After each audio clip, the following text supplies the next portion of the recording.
Hello, good to have you here today. My name is leahshirukamau. Today we are going to do a review of a book called Church Mafia. The author of this book is a typical African name, Mahando Sindhumule Ramabulana. Mahando Sindhumule Ramabulana. This is a South African, and he published this book in 2019. A friend of mine recommended that I read this book and requested that I do a review. I didn't know such a book exists. I had a challenge the first 2 days getting this book. My favorite book supplier is Nuria Bookstore and they didn't have this book. So it took me like 2 days before I got a copy, and then I started reading yesterday in the afternoon. I finished today in the afternoon. It's quite an easy read, only 264 pages and you're done. Simple English, direct to the point. A 12-year-old can read this book, and as I've told you, it's not so big, it's just 264 pages. So at the first part of the book, which he calls a summary, and it's like preface in most of the books, the author gives us the objectives of writing the book, and his objectives are three. One, to help us understand most of operations in many churches in Africa are guided by secret societies. He also wants us to understand how false doctrine starts. Not all pastors involved in false doctrine are false prophets. Some start the right way, which you shall notice along the way that is the case of this author. And then he also wants the body of Christ to be aware of the operations of the secret churches and how they do their things. So he studied theology at the Apostolic Faith Ministries Theological Institute of South Africa, and he is married with 3 children. So what happens is that, just as a brief, this one started well. He started as a pastor with Apostolic Faith Ministry Church, then joined the occults. He became a cult leader for some good years, later went to prison. And then it's after the prison experience that he was rehabilitated and he became now a straight man, and then went back to Apostolic Faith Ministries Church. So he starts chapter 1 of this book, which is the introduction, that says that there are many churches that are involved in cult activities, and he lists some of the things to notice in those churches, which he says he was involved in all of these activities.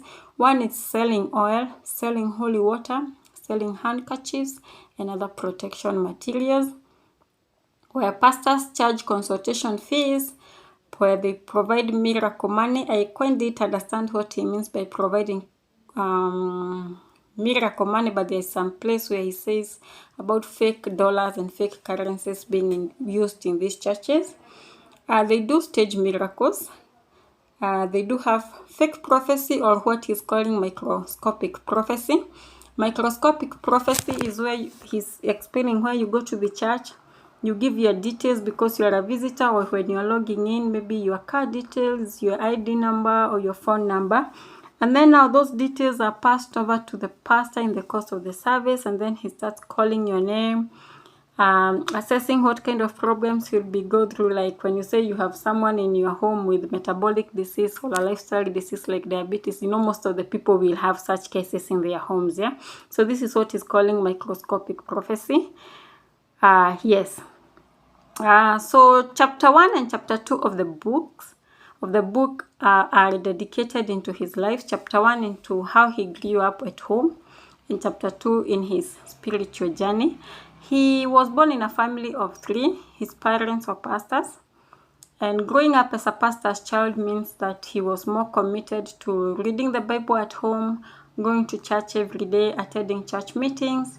He was also used to missing his parents at home because they were absent because of ministry, and he spent most of his time with his grandmother.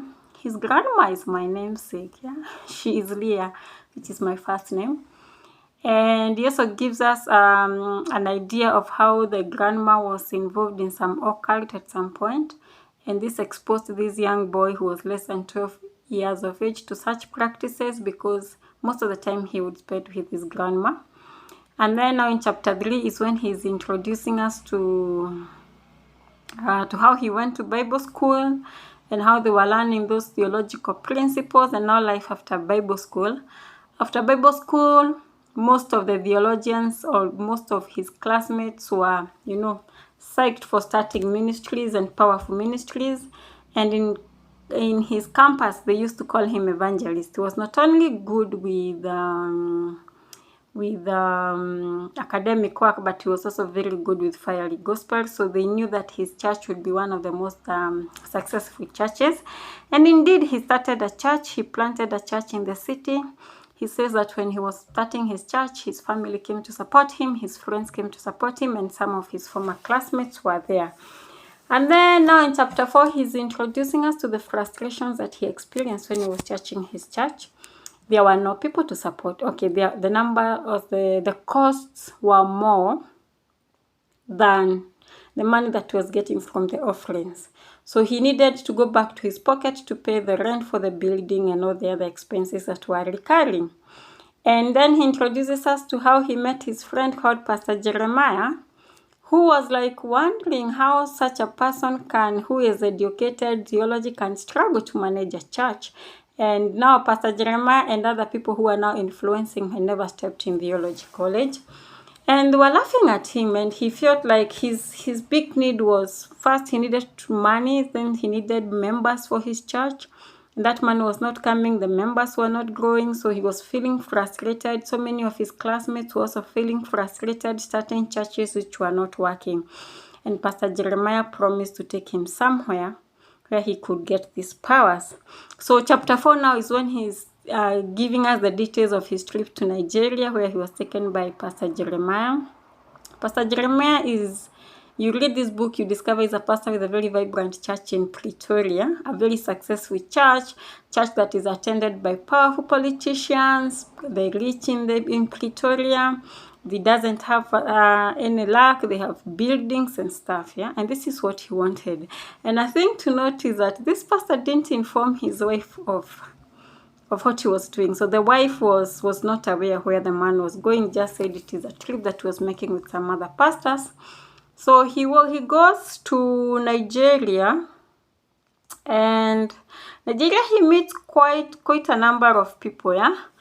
He meets some prophets who've come from other African countries, and can you imagine Kenya is mentioned, who have also come to get powers to manage their churches. And there is a lot that is happening in this place. First place, he meets a keyboard artist who became a prophet. He was not earning money by playing keyboard in churches. He became a prophet, and he has also traveled to Nigeria to get powers.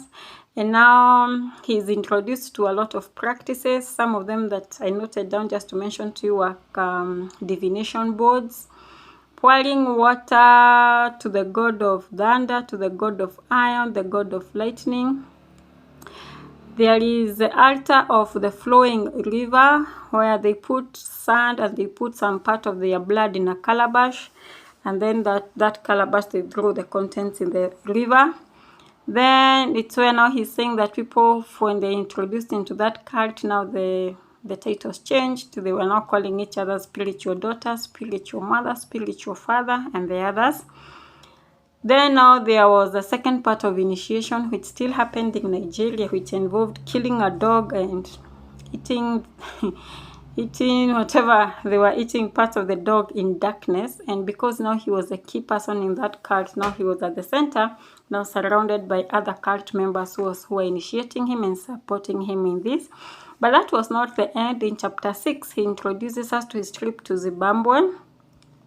And in Zimbabwe is where he was to get powers for attracting members through praise and worship. And it is in this chapter that he tells us, like big restaurants, big hotels will attract people because of music, yeah? If you open a club today, you need to work with powerful musicians for you to get members.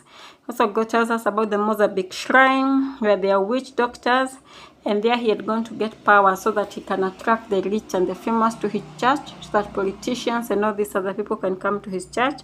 And then he also went to DRC Congo, where he was taught how to practice witchcraft in church and how to lay an altar in church. and also how to practice witchcraft during crusades and to lay altar for crusades. The thing that he is introducing us in all these chapters, between chapter 5, okay, the whole of chapter 5 is dedicated to his trip in Nigeria, but chapter 6, 7, 8, and 9 is taking us to his trip to Zimbabwe, his trip to Congo. And you notice when the reason he needed these powers is so that when a member attends a crusade, when a member attends the church, first they will be hypnotized, and they will not leave that church. They will stay in that church for good. Those powers will bind them so that they will not have the ability to go and to leave that place. So in chapter 10 is now where he teaches us how he was taught how to commercialize the gospel. So he's come from all these places and he's gone back to his church. His church has started growing.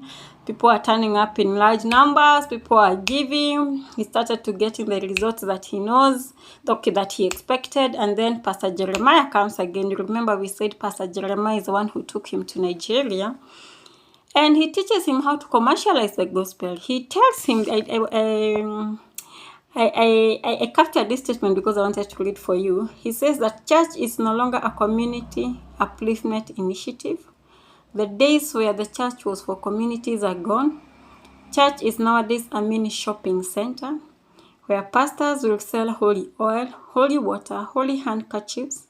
They will charge consultation fees, and they will have other products for sale which are branded in order to get more money. And for him to commercialize the gospel, he was taught how to preach prosperity gospel, and Pastor Jeremiah is coaching him, telling him that no one nowadays is so much interested in healing. People need money, and those with money need more money. That means you need to preach wealth, you need to preach money, you need to preach miracles of getting money. It is also in this chapter 10 where he's teaching us how he was taught how to use journalism as a tool. He was taught how to approach the right media houses to broadcast his miracles and his teachings, because that's the only way where how he could get more members to his church. He was also taught how to own his own broadcast channels so that now he could reach more people and more people could get the message. And he was taught how to use the media to influence the masses. And then chapter 11, he's introducing us to fake cures, how a prophet introduced him to lure members to his church using terminal illnesses or illnesses that the medical world has no solutions. For him, he chose to do HIV cure. Now he'll tell anyone in South Africa who has no cure, who has HIV and AIDS, to go to his church because they'll get solutions. He started by trying to sell some capsules, and they were like, you take these capsules from this church, and of course those capsules were coming at a price. And then you don't do the mainstream, you don't do take the medicine from the mainstream healthcare practitioners. Yes, other people in that cult, some were targeting diabetes, some were targeting cancer, all these ailments that have no cure. He was telling members to go to his church and they would get healed. So in this chapter, before now he goes to his other issues, he tells us how to identify occult churches in our communities, and he gives us a list of 14 things that you identify in occult churches, which I'm going to go through. One, they have a false way of praise and worship. The names that they give their church are questionable. There is total power of control over their members. There is some antichrist teachings, like the teachings of the man of God are superior to what the word of God says. There is danger of visiting other churches, and members are not allowed to visit any other churches. And if there is a pastor in such a church, they are not allowed to preach in any other church.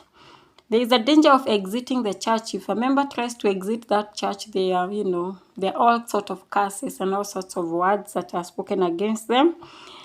Some of them will not even talk to you. There is a one-on-one consultation with the prophet, which most of the time is charged money. There is a lot of secrecy. Actually, he details a lot about this secrecy thing, where we see not many of their things are done in the open, and there are some times when they'll be doing things that even visitors will be asked to step out.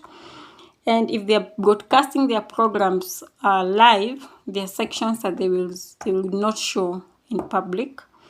Then he says that church members are trained to recruit other members.